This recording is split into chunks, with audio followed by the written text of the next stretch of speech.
Hello, my name is Veronica and welcome to the Learning Lab, Episode 11, Cutting Paper. If you've been crafting for a while like me, you've discovered that not all paper is created equal, nor are all trimmers. Come on into today's lab and let me share with you a few techniques for paper cutting. One additional reason for finding the grain of your paper is if you make your own cards. For example, here I can tell I'm going against the grain, I'm meeting resistance. Here I'm with the grain because it folds right up. Well, this is where I want to make my cut. It's straight down the middle of here. Because once I take these two pieces to fold it into my card, I'm going to get a nice crisp fold. And I only need that one, unlike an accordion or concertina fold where you really want it to collapse. We don't want this to collapse. So if you've made cards that kind of fell in on themselves and you wonder what happened, you probably cut it the wrong way. So if you find that this is the grain and I'm making a card out of this, then I want to rotate it, put my cut here so that when I fold, I have a nice stiff card. And remember, if you make that score using the Score Pal, you can't go wrong. In upcoming learning labs, I'm going to be sharing with you some really cool card making techniques. Once you get down how the paper should behave, it's going to make it a breeze for you. For example, take this 12 by 12 sheet of paper. When you start out, you really need to make sure that your paper is truly 12 by 12. Because if it's not and you have to score at certain points, it's going to totally destroy your project. Another thing is when you want to make an accordion or concertina fold, it's important to know the grain of your paper. If you'll just hold it in your hand and give it a little press, and if you meet some resistance, that means you're going against the grain. Just rotate it, turn it again, and look at that. I am totally with the grain. It moves so much easier than when it was here. So if I'm going to make concertina or accordion folds and I know this is my grain, then I want to cut on the opposite grain line. And here, if I know my project is going to be 6 by 6, I can put my paper in, slide it down until I get to the 6-inch mark, hold it in place, give it a nice pull on my guillotine, and there's a beautiful 6 by 12 card. But what if I wanted to make these into 4 by 6 pieces? I learned this from Trisha Morris over at Club Scrap. I know, again, my paper is a perfect 12-inch. If I know I want these into fourths, then I'll take away 4 from 12, which leaves me 8.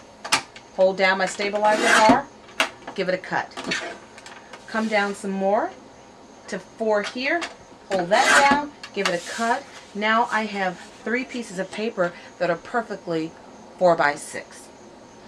By the way, I am using the Tonic Studios guillotine. I do love it. This holds my paper in place perfectly. I own a number of trimmers, probably 5 or 6. But this one, when I'm doing assembly line scrapbooking, as Trisha calls it, I love using this because I can fit a number of pieces of paper under here, and it's going to ensure an accurate cut every single time. Now, on one of the projects that I plan to do with you, we're actually going to take an 8.5 by 11 piece of paper and turn it into this beautiful, beautiful presentation piece. And your directions are to first cut this paper in half. Now, when you have 8.5 by 11 paper, you're going to have to just press your luck. As you can see, this is going with the grain, and this one's going against the grain. But because I need to cut this in half, I really don't have much choice about the halfway mark. And here, I'm coming to 4 1/4. Find it, hold it down. I have 2 pieces perfectly cut to 4 1/4 by 11. So now for this next part, we're going to take this 4 1/4 by 11-inch piece and cut it down so that we end up with 3 1/4 by 4 1/4 pieces. I already know from measuring that I'm going to have to remove 1 1/4 inches, so I'm going to make my first cut at 9 3/4 inches. Don't throw that away because you can surely use it for something else. Now I'm going to slide this down to 6 1/2 and then slide it down once more to 3 1/4. And that is going to give me my 3 pieces that I need. If you'll get into the habit of measuring and cutting that way, you're going to find you experience a lot less wastage. Now, this big puppy is good for cutting 12 by 12, but sometimes you want to cut smaller pieces. There is a little junior that accompanies this, and it is this one. Okay, now here's what I like about this one. Not only do I have my markings there on the top on this really small one, but I also have a grid going down the side that goes up to 6 inches, and this, I already know, to the edge is a measurement of 4 inches. I still have my guillotine blade, and I also have my paper stabilizers. Now I already know that this piece measures 3 1/4 by 4 1/4, because I can see going along the bottom here it's at 4 1/4, and along the top here it's at 3 1/4. So let's say I want to take it down to 3. Here, a nice cut. Then I want to turn because I want to take this down to 3 1/2 or 4. Now if you want to do 4, and if you slide this all the way over to the edge, I can tell you that is where 4 is. How do I know? Because if you want to, you can pull out your trusty little ruler, lay it on there, and there's my 4, right on the cut line.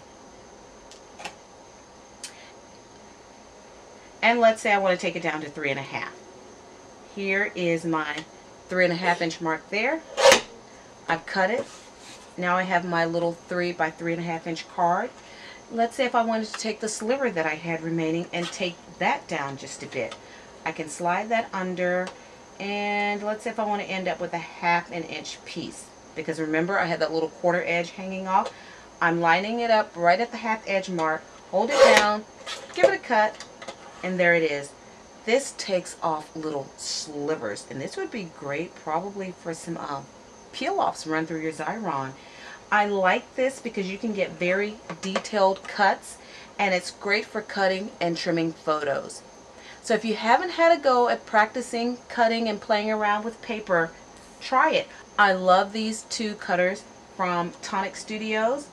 If you have your favorite cutter, that would work, but just make sure you are familiar with how your paper behaves so that when we get into card making, you know exactly how to set it up and exactly how to get your cutting done.